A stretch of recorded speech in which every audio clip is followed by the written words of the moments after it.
So, ayun. Part 3 na naman. Ay, part pala! Oh my God! Mali nyo na nalagay ko. Episode 4 na pala. Akala ko episode 3. Bahala na. May kamali lang ako. Okay na yun. At least, nagsasabay ako ng episode 4. Kailangan pa bang tumingin?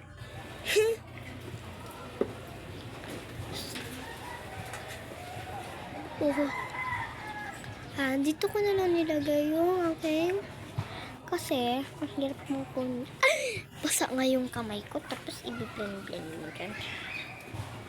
Huwag na nga, huwag na natin lawa kapagod. Bigla na lang kayo lang ako. Wala, paano na yun? Pinag-lotion na ako. Mahirap talaga ito gamitin kasi nagkakalat-kalat siya.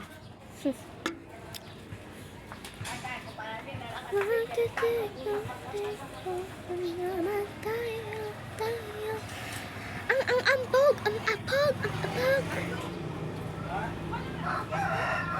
daming basura sa labas.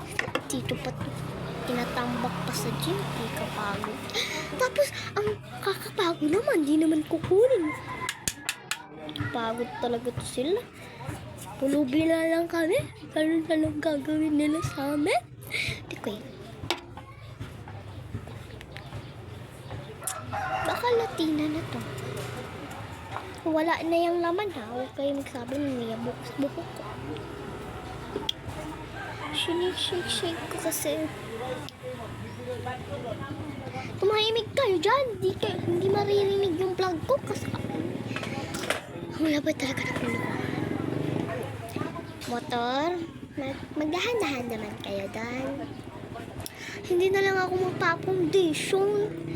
Paalam na guys, part 4 lang kutob. Hindi na lang ako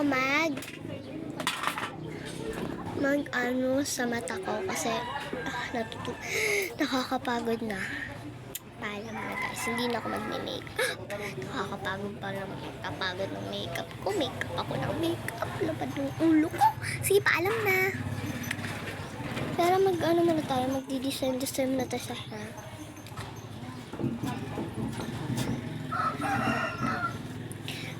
Chichu love it, chichu love it, sipeta. Tutu tami tipi labi titi tay tita.